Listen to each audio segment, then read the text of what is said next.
I'm going to be using gameplay footage once again because in this topic I'm going to be talking about, it's come up again, once again, AD carries are a weak role, and as that is my role, I need to talk about that when that comes up, of course. But the reason I'm using gameplay footage is because in this particular game, I played Draven, right?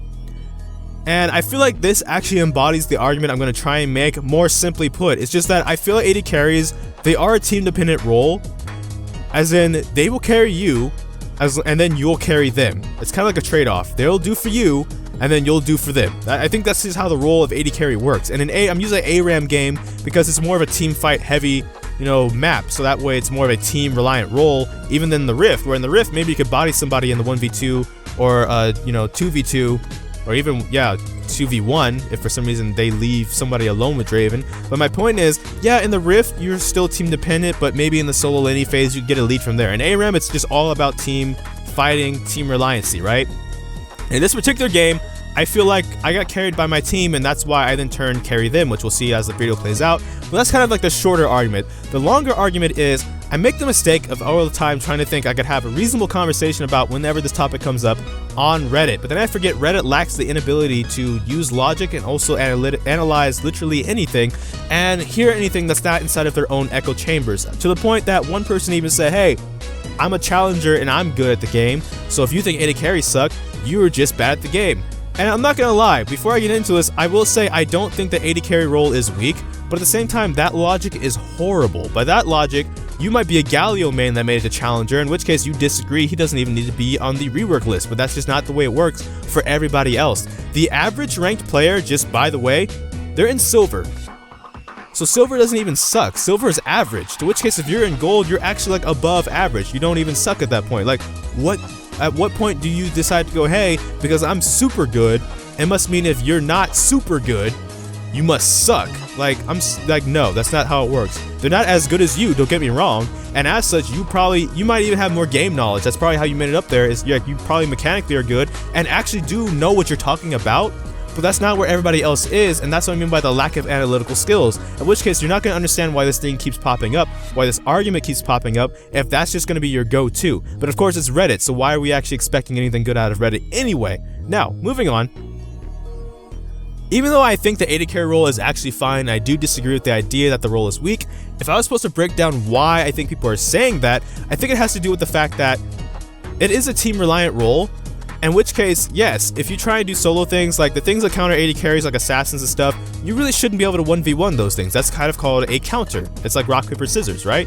You picked rock, well the assassins are paper. That's just how it works. That's just how it works. That's how, the world folds.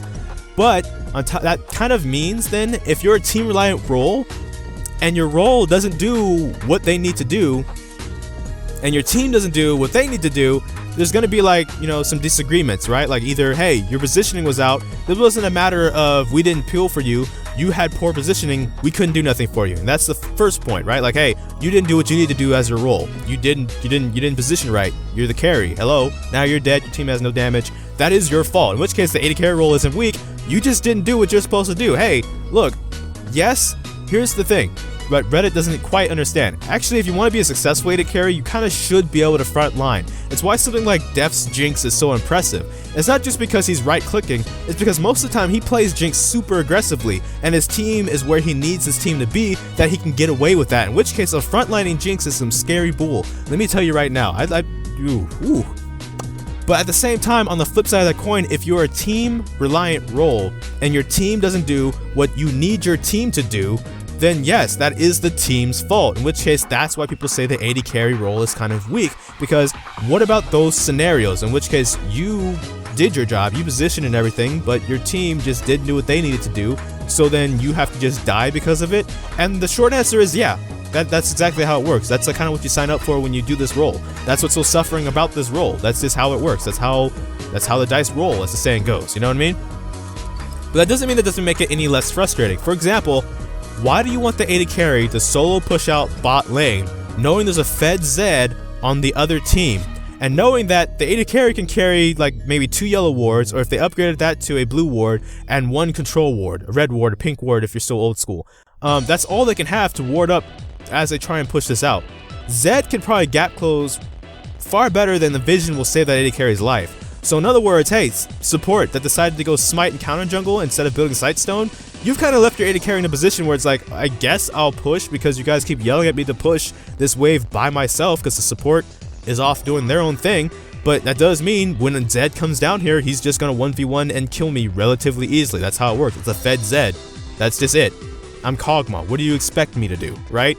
Or I guess what I'm saying is, yes, the role is team reliant, so yes, AD carries shouldn't necessarily be able to do whatever they want, right? They shouldn't be able to go off and 1v1 just anything that moves. But at the same time, it does mean as a team reliant role, the team does have to do its job, or else that does make the AD carry's life a little bit more difficult because they can't do the same things that the solo laners could probably do. For example, the whole 1-3-1 split push strategy, for those that don't know, pretty much your top laner and your mid laner take teleport, and what happens is they split push in 2 different lanes. Like let's say the top laner split pushes top, the mid laner goes and pushes bot. They have teleport, so if a fight breaks out on the AD carry, they can TP in, try and save their life, turn a team fight around. But the 3 then is the support AD carry jungler. Like the AD carry shouldn't be pushing nothing out pretty much by themselves.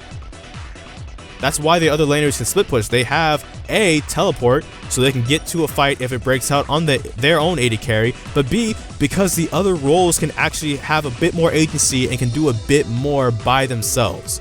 You know, it's the whole reason why the support is in the bottom lane to begin with, right? The top laner is either some sort of carry top laner that can probably 1v1 pretty well, maybe even 1v2 pretty well, or they're a tank, so why would you bother ganking a tank when you have to blow so many cooldowns? And pretty much what it leaves you in a position where now you've used everything ganking one lane that you don't have enough resources or just cooldowns to go gank another lane.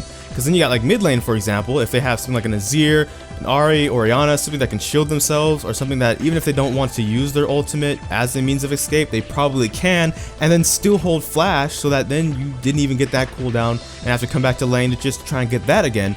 There's the jungler, which whoever ganks the jungler, like the jungler ganks you. That's not really how it works unless you invade at level 1.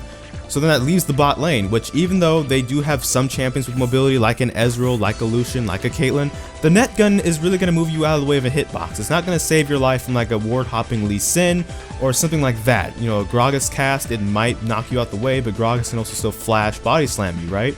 And in which case you just need to blow your flash, and that's the point. You're very flash reliant in the laning phase, and that's why the bot lane dive even exists. Because A, you're a dual lane, so you're sharing experience, you're sharing gold, you're sharing levels, so you're going to be behind the solo laners and probably the jungler anyway. But furthermore, you're probably also just the easiest to gank. It's easier to gank you, especially if they just bring a lot of people. It pretty much guarantees you and the support are probably going to die. And so that's the whole, or at least a little bit behind of why that strategy exists, for example, is because you're very team reliant. You're going to need the other members of your team to stay alive, and not just the support, but it is why the support goes to the bot lane to begin with instead of going to another lane, right? Like if you have an Alistar, yeah, he might roam at level 6 to the top lane to try and help Yasuo get a kill and snowball, but honestly, maybe if he was just in Yasuo's lane the whole time, Yasuo could snowball even before 6. So then once they both hit 6, boom, it's just definitely a kill lane. Like it is kind of like how like a Nami Caitlyn or Jinx Thresh lane works, right? Those are kill lanes, in which case, yeah, AD carries are super powerful in that sense because hey, once especially that they hit 6, they're probably going to kill whoever they're laning against.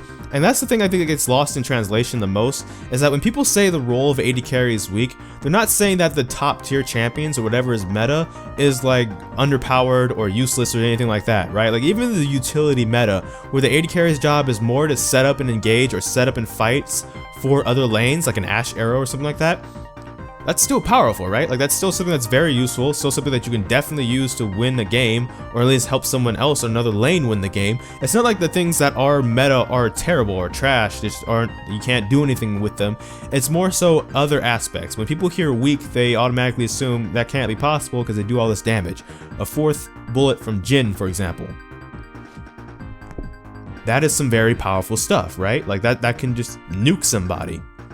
Especially if they have crit and armor pen, like a mixture of both instead of one or the other. That's just gonna melt somebody. I've seen crits from that thing do like 2,000 damage depending on what, who it's hitting, or if it's a minion or something, right? Like that's not what people mean when they say something is weak. And again, even though I disagree that the role is weak, I can understand that argument, right? Like, hey, what are we supposed to do if our team drops the ball?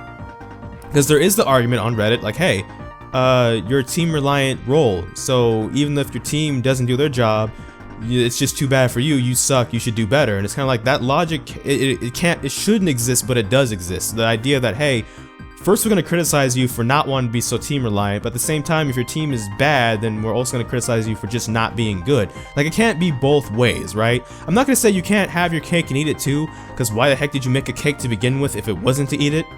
It's just like the, hey, you made your bed, now lie in it. Like, yes, definitely, that's exactly what I'm about to do. That's why I made the bed. But at the same time, you can't be like, hey, we are mad at you because you're not understanding you're supposed to be team reliant. But if your team's bad, that's just too bad for you too. Like, but also it's somehow your fault. Like, that's not the way it works. Or it is the way I guess it works because that's the way the logic is right now.